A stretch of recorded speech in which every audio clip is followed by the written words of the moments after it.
तो दोस्तों, क्योंकि सांस भी कभी बहू थी के आज के एपिसोड की शुरुआत एक बेहद इमोशनल सीन से होती है, जहां करण लगातार रियांश को समझाने की कोशिश कर रहा होता है।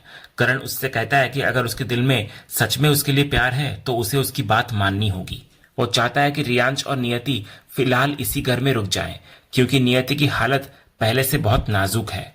करण के चेहरे पर डर साफ दिखाई देता है कि अगर नियति को कुछ हो गया तो वो खुद को कभी माफ नहीं कर पाएगा। इतना बोलकर वो रियांश के सामने हाथ जोड़ता है, लेकिन रियांश इस बात से चिढ़ जाता है। उसे लगता है कि करण हर बार भावनाओं का सहारा लेकर उसको रोकने की कोशिश कर लेता है। वो करण को हाथ जोड़ने से भी मना कर देता है। इसके बाद करण फिर उसको समझाता है कि अगर उसके लिए नहीं तो कम से कम अपनी माँ के लिए रुक जाए। तो आखिरकार रियांश अपनी बेहोश माँ की तरफ देखता है और भारी मन से रुकने के लिए तैयार हो जाता है। हालांकि उसके चेहरे से साफ पता चलता है कि वो ये फैसला सिर्फ अपनी माँ की वजह से ले रहा है, न कि इस परिवार की वजह से। दूसरी तरफ तुलसी ठाकुर जी के सामने बैठी गहरी सोच में डूबी होती है। उसके मन में बार बार रियांश की कड़वी बातें गूंज रही होती है। तभी इतने में रियांश वहां आता है और तुलसी को ठाकुर जी के सामने बैठे हुए देखता है, और फिर वो बिना जूते उतारे ही मंदिर की तरफ बढ़ने लगता है। तभी जैसे ही रियांश जूते पहनकर मंदिर की तरफ बढ़ने लगता है, तुलसी तुरंत उसको रोक देती है। वो शांत लेकिन सख्त आवाज में कहती है कि मंदिर के अंदर जूते पहनकर नहीं जाते। लेकिन ये सुनते रियांश का दबा हुआ गुस्सा बाहर आ जाता है। वो कटाक्ष भरे अंदाज में तुलसी को कहता है कि मंदिर में जूते पहनकर जाना गलत है, लेकिन अपने ही बेटे की जान लेने के बाद यहाँ आकर भगवान के सामने बैठना गलत नहीं है। इसके बाद वो सीधे ठाकुर जी की तरफ देखकर सवाल उठाता है कि आखिर तुलसी इतने बड़े काम के बाद भगवान का सामना कैसे कर लेती है। उसके लिए ये बात समझ से बाहर होती है कि एक माँ अपने ही बेटे को गोली मारने के बाद भी खुद को सही मान सकती है। रियांश दर्द और गुस्से में यह भी कहता है कि वो मानता है कि उसके पिता ने बहुत गलत काम किए होंगे और अपनी पत्नी के साथ गलत व्यवहार किया होगा, लेकिन फिर भी उसके लिए सबसे बड़ा सवाल यही है कि कोई माँ अपने बच्चे की जान कैसे ले सकती है। फिर वो तुलसी पर सवाल उठाते हुए कहता है कि अगर अंश और उसकी पत्नी के बीच समस्या थी तो उसे उनके रिश्ते तक ही रहना चाहिए था। उसके मुताबिक फैसला उसकी पत्नी को लेना चाहिए था, लेकिन तुलसी ने खुद बीच में आकर सब खत्म कर दिया। फिर आखिर में रियांश बेहद कड़वे लहजे में कहता है कि अगर अंश को हैवान कहा जा रहा है तो फिर एक माँ होकर अपने बेटे को मार देना भी उसे किसी हैवानियत से कम नहीं लगता। फिर वो साफ शब्दों में कहता है कि वो तुलसी को ना जानना चाहता है और ना ही उनसे कोई रिश्ता रखना चाहता है। उसके लिए इस दुनिया में सिर्फ उसकी माँ मायने रखती है। वो ये भी कहता है कि अगर वो इस घर में रुका हुआ है तो सिर्फ नियति की वजह से, वरना उसे इस परिवार का चेहरा तक देखना पसंद नहीं। इतना बोलकर रियांश वहां से निकल जाता है। इसके बाद रियांश की कड़वी बातें सुनकर तुलसी पूरी तरह टूट जाती है। उसकी आंखों से आंसू निकलने लगते हैं। तभी गायत्री वहां पहुंचती है और उसने दोनों की पूरी बातचीत सुन ली होती है। वो तुलसी को संभालते हुए उसको शांत करने की कोशिश करती है। गायत्री समझ जाती है कि तुलसी दिल से चाहती है कि रियांश इस परिवार का हिस्सा बनकर शांति निकेतन में रहे, लेकिन जिस नफरत और दर्द के साथ वो यहाँ आया है उसने सब कुछ और मुश्किल बना दिया है। तुलसी इस पर बेहद टूटे हुए स्वर में कहती है कि उसका सपना था कि रियांश अपने हक के साथ इस परिवार के बीच रहे, लेकिन उसने कभी नहीं सोचा था कि उसके अंदर अपने पिता की मौत को लेकर इतनी गहरी नफरत भरी होगी। फिर वो खुद ही मानती है कि रियांश की जगह कोई भी होता तो शायद वही महसूस करता। आखिर कौन अपने पिता की मौत के लिए जिम्मेदार इंसान के साथ आसानी से रह पाएगा।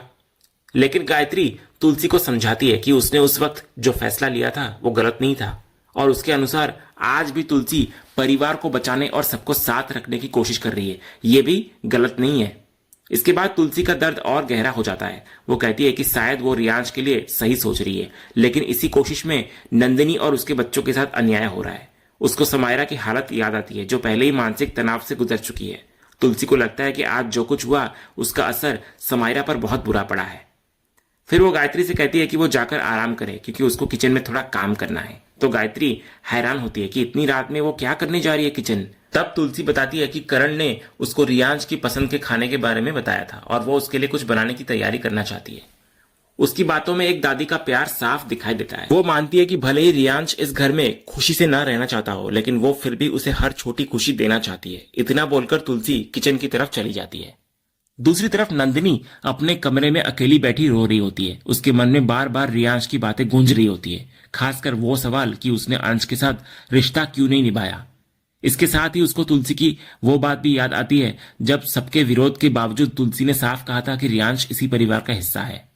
तभी समायरा अपनी माँ के पास आती है। उसको देखते ही नंदिनी खुद को संभाल नहीं पाती और उसको गले लगाकर रोने लगती है। वो पछतावे में डूबी हुई अपनी बेटी से माफी मांगती है कि उसने अपनी पहली शादी और अपने अतीत की सच्चाई कभी उसे नहीं बताई।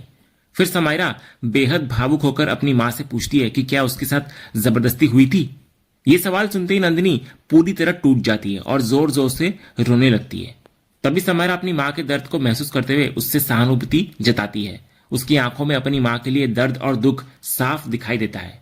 ये सीन माँ बेटी के रिश्ते को बेहद इमोशनल बना देता है। उधर किचन में तुलसी खुद खाना बनाने में लगी हुई होती है। तभी महाराज जी वहां आते हैं और पूछते हैं कि इतनी रात में वो क्या बना रही है। वो हेल्प की पेशकश भी करते हैं लेकिन तुलसी उनको मना कर देती है। महाराज जी बार बार उसका हाथ बटाने की कोशिश करते हैं लेकिन तुलसी कहती है कि आज वो ये सब अकेले करना चाहती है। तो महाराज जी मान जाते हैं और वहां से निकल जाते हैं। इसके बाद सीन नियति और करण की तरफ चला जाता है। नियति पूरे घर में करण को ढूंढती हुई घूम रही होती है। जैसे ही उसको करण दिखाई देता है वो तुरंत उसके पास आ जाती है और पूछती है कि वे लोग यहाँ क्यों रुके हुए हैं। वो वापस अपने घर चलने की बात करती है लेकिन करण उसको समझाता है कि ये घर भी उसका ही है क्योंकि नीचे वो अभी उसकी फैमिली से मिली थी। तो नियति कहती है कि उसे कुछ समझ नहीं आया कि उस आदमी को देखकर वो अचानक बेहोश क्यों हो गई थी, लेकिन फिर भी उसे अच्छा लग रहा है कि कम से कम अब वो करण के परिवार से मिल पाई। इसके बाद नियति खुशी खुशी कहती है कि अगर वो पहले से करण के परिवार के बारे में जानती तो शायद वे लोग शुरू से ही यहाँ साथ रह रहे होते। इतना बोलकर वो प्यार से करण के गले लग जाती है। तभी दूसरी तरफ खड़ी नंदिनी ये सब कुछ देख लेती है। ये नजारा उसके दिल को अंदर तक चोट पहुंचा देता है। इसके बाद नियति करण की शर्ट देखकर उसकी चिंता करने लगती है। वो कहती है कि उसकी शर्ट ठीक से नहीं पहनी हुई है और बटन खुले हुए हैं। फिर वो खुद से उसके बटन को बंद करने लगती है लेकिन तभी करण धीरे से उसका हाथ रोक देता है और कहता है कि वो खुद कर लेगा। ये पल भी नंदिनी देख रही होती है और उसके चेहरे पर दर्द, असहजता और जलन साफ दिखाई देती है। इधर करण भी नंदिनी को वहां खड़ा देख लेता है जिससे माहौल और अजीब हो जाता है। तभी इतने में वहां तुलसी आती है तो करण नियति को तुलसी से मिलवाता है। तो नियति सम्मान से तुलसी के पैर छूकर आशीर्वाद लेती है और तुलसी भी उसको आशीर्वाद देती है। लेकिन ये सब देखकर नंदिनी और ज्यादा टूट जाती है। उसके लिए ये पूरा दृश्य उसके पुराने जख्मों को फिर से ताजा कर देता है और वो बिना कुछ कहे वहां से चली जाती है। इसके बाद नियति बेहद खुश नजर आती है। वो तुलसी से भावुक होकर कहती है कि भले ही देर से ही सही लेकिन आखिरकार उसको करण के परिवार के बीच रहने का मौका तो मिला। उसके मन में ये शिकायत भी होती है कि इतने सालों तक उसे इस परिवार से दूर क्यों रखा गया, लेकिन अब जब वो यहाँ आ चुकी है तो वो दिल से कोशिश करना चाहती है कि सबके साथ अच्छे से रहे और पूरे परिवार को खुश रख सके। नियति की मासूमियत और सच्चाई उसके चेहरे पर साफ दिखाई देती है। तभी तुलसी उसको प्यार से आराम करने के लिए कहती है। तभी वहां रियांश पहुंच जाता है। अपनी माँ को ठीक देखकर उसको थोड़ी राहत मिलती है। नियति भी उसे भरोसा दिलाती है कि अब वो पहले से बेहतर महसूस कर रही है। शुरुआत में उसको समझ नहीं आया था कि वो कहाँ है, लेकिन अब उसको अच्छा लग रहा है क्योंकि उसे ये घर अपना और यहाँ के लोग अपना परिवार लग रहे हैं। तो ये सुनकर रियांश अंदर ही अंदर असहज हो जाता है। मजबूरी में वो भी परिवार वाली बात का साथ देता है। तभी इसी दौरान तुलसी अचानक रियांश को अंश के नाम से पुकार देती है और उससे खाने के बारे में पूछ बैठती है। ये सुनकर वहां मौजूद नियति और रियांश दोनों चौंक जाते हैं। तब नियति प्यार से तुलसी को सुधारते हुए कहती है कि वो अंश नहीं बल्कि रियांश है, जिसको वो प्यार से रियो बुलाती है। तो तुलसी तुरंत अपनी गलती का एहसास करती है और माफी मांगते हुए दोबारा रियांश से खाने के लिए पूछती है, लेकिन रियांश ठंडे अंदाज में मना कर देता है और वहां से निकल जाता है। लेकिन जाने से पहले वो अपनी माँ से कहता है कि वो हॉल में इंतजार करेगा उसका। इसके बाद तुलसी फिर नियति को आराम करने के लिए कहती है। तो नियति करण को भी साथ चलने को कहती है, लेकिन करण बहाना बनाता है कि उसे थोड़ा काम है और वो बाद में आएगा। इसके बाद करण नंदिनी के कमरे में आता है। वो उससे बात करने और माहौल संभालने की कोशिश करता है, लेकिन नंदिनी पहले से ही बहुत ज्यादा टूट चुकी होती है। करण कुछ बोलने की कोशिश करता है, लेकिन उससे पहले ही नंदिनी ताने भरे अंदाज में कहती है कि अब आखिर वो क्या समझाएगा। उसके मुताबिक हर बात वही बातें कही जाती है कि सब कुछ ठीक हो जाएगा, लेकिन जो उसने अपनी आंखों से देखा है उसके बाद उसके लिए सामान्य होना आसान नहीं है। तब करण उसको शांत करने की कोशिश करते हुए कहता है कि नियति की मानसिक हालत ठीक नहीं है, इसलिए वो जैसी हरकतें कर रही है उसके पीछे उसकी बीमारी है। लेकिन नंदिनी इस बात को मानने के लिए तैयार नहीं होती। वो गुस्से में कहती है कि क्या सिर्फ बीमारी की वजह से उसे हर चीज की छूट मिल जाएगी। उसको सबसे ज्यादा तकलीफ इस बात से हो रही होती है कि नियति जिस तरह खुद को करण की पत्नी की तरह पेश कर रही है वो सब उसको अपनी आंखों के सामने देखना पड़ रहा है। नंदिनी को ऐसा महसूस होने लगता है कि जैसे करण और पूरा परिवार भी कहीं ना कहीं यही चाहता है कि नियति उसी रिश्ते में बने रहे। करण बार बार उसको समझाने की कोशिश करता है और कहता है कि ऐसा बिल्कुल नहीं है, लेकिन नंदिनी का शक और असुरक्षा लगातार बढ़ती जाती है। फिर वो करण से सीधे सवाल करती है कि आखिर वो रात में कहाँ सोएगा। उसके मन में डर बैठ चुका होता है कि अगर नियति खुद को करण की पत्नी मानती है तो क्या करण उसके कमरे में जाएगा या उसके साथ रहेगा। तो करण तुरंत इस बात को नकार देता है। वो साफ कहता है कि ऐसा कुछ नहीं होगा और वो किसी दूसरे कमरे में चला जाएगा। लेकिन नंदिनी यही नहीं रुकती। वो करण की आंखों में देखकर सच जानना चाहती है। उसके मन में यही सवाल घूम रहा होता है कि इतने सालों तक करण और नियति एक साथ रहे हैं तो क्या उनके बीच सिर्फ जिम्मेदारी का रिश्ता था या उससे ज्यादा कुछ। क्योंकि दोनों की नजदीकियां देखकर उसको सब कुछ सामान्य नहीं लग रहा होता। ये सुनकर करण थोड़ा गुस्से और हैरानी में आ जाता है। वो साफ शब्दों में कहता है कि नंदिनी बिल्कुल गलत सोच रही है। उसके मुताबिक उसने हमेशा सिर्फ एक जिम्मेदारी निभाई ताकि नियति का इलाज सही तरीके से हो सके। लेकिन नंदिनी को उसकी बातों पर भरोसा नहीं हो रहा होता। उसके चेहरे पर डर, दर्द और असुरक्षा साफ दिखाई दे रही होती है। तभी करण उसका हाथ पकड़कर उसे भरोसा दिलाने की कोशिश करता है। वो कसम खाकर कहता है कि उसने कभी भी अपनी सीमाएं पार नहीं की और हमेशा सिर्फ नियति की देखभाल और इलाज की जिम्मेदारी निभाई। लेकिन नंदिनी का भरोसा पूरी तरह टूट चुका होता है। वो साफ कहती है कि उसे अब भी करण की बातों पर यकीन नहीं हो रहा। इतना बोलकर वो वहां से चली जाती है। इसके बाद अगली सुबह का सीन आता है। पूरा वीरानी परिवार डाइनिंग टेबल पर बैठकर नाश्ता कर रहा होता है। तभी देव की नजर करण और नंदिनी पर पड़ती है। नंदिनी को देखकर देव को तुलसी की वो बातें याद आने लगती है जहां उसने बताया था कि अंश के लिए नंदिनी प्यार नहीं बल्कि सिर्फ एक जुनून और जिद थी।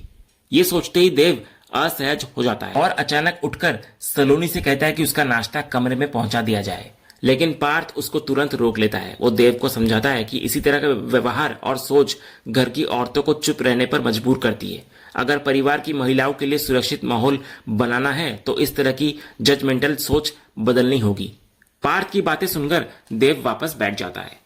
इसके बाद करण और नंदिनी भी आकर टेबल पर बैठ जाते हैं। तभी तुलसी करण से नियति की तबीयत के बारे में पूछती है तो करण कहता है कि दवाइयों की वजह से वो अभी सो रही है और जब उठेगी तो कमजोरी महसूस होगी, इसलिए उसको अच्छा और भरपेट नाश्ता देना जरूरी है। तभी तुलसी की नजर रियांश पर पड़ती है। वो उसे भी नाश्ते के लिए बुलाती है लेकिन रियांश साफ मना कर देता है। फिर करण उसे प्यार से बुलाता है और कहता है कि टेबल पर उसकी पसंद की डिशेस बनाई गई है। लेकिन रियांश खाने की तरफ देखकर ठंडे अंदाज में कहता है कि उसे सिर्फ अपनी माँ के हाथ का खाना पसंद है। इसके बाद वो सिर्फ एक एप्पल उठाता है और कहता है कि वही उसके लिए काफी है। वो इतना बोलकर वहां से जाने लगता है लेकिन तुलसी उसको रोक लेती है। तुलसी कहती है कि चाहे वो नाश्ता करे या ना करे लेकिन परिवार के साथ बैठना जरूरी है। रियांश को यह सब बेकार लगता है लेकिन करण के इशारे पर वो मजबूरी में पास की कुर्सी पर बैठ जाता है। इसके बाद तुलसी एक बड़ी घोषणा करती है। वो कहती है कि जैसा कि उसने कल कहा था जायदाद सबके बीच बराबर बटेगी। वो बताती है कि मिहिर ने दिल्ली के एक वकील तलवार साहब से बात की है और वे पेपर तैयार कर रहे हैं। क्योंकि वे यहाँ नहीं आ सकते इसलिए मिहिर ने फैसला किया है कि गौतम, साहिल, नकुल, देव, पार्थ, करण और रियांश इन सबको दिल्ली जाकर तलवार साहब से मिलना है। गौतम इधर कहता है कि कल तो मुन्नी और सलोनी की गोद भराई की रस्म है। तो तुलसी कहती है कि वे लोग जाएं, ये काम ज्यादा जरूरी है और रस्म के लिए वो है घर पर। जब ऋतिक फ्लाइट की टिकट बुक होने में मुश्किल की बात करता है तो तुलसी कहती है कि क्या ट्रेन नहीं है। तो इधर देव पूछता है क्या वे ट्रेन से जाएंगे, जिस पर तुलसी कहती है कि ट्रेन में जाने से क्या दिक्कत है, इससे ईंधन भी बचेगा और वे परिवार के साथ वक्त भी बिता पाएंगे। तभी रियांश पीछे से बोल पड़ता है मुझे नहीं जाना। वो कहता है कि ये कहाँ की जबरदस्ती है। वो कहता है और ये जो हिस्सा और ये शेयर्स है ना, मुझे इनमें कोई इंटरेस्ट नहीं है, दे दो इन सबको, मुझे कोई फर्क नहीं पड़ता। फिर वो तुलसी की तरफ देखकर कहता है कि मुझे पैसों से खरीदने की कोशिश मत करना। इस पर तुलसी कोई जवाब नहीं देती, बस चुपचाप रहती है। और इसी सीन के साथ आज का ये एपिसोड यहीं पर खत्म होता है। तो दोस्तों, आपको आज के एपिसोड का कौन सा सीन सबसे ज्यादा पसंद आया हमें कमेंट करके जरूर बताएं। अगर आप क्योंकि सास भी कभी बहू के फैन हैं और कोई भी अपडेट मिस नहीं करना चाहते तो हमारे इस चैनल को सब्सक्राइब करना ना भूलें और बेल आइकन को भी जरूर दबाएं। हम मिलते हैं अगले एपिसोड के अपडेट के साथ। तब तक के लिए धन्यवाद।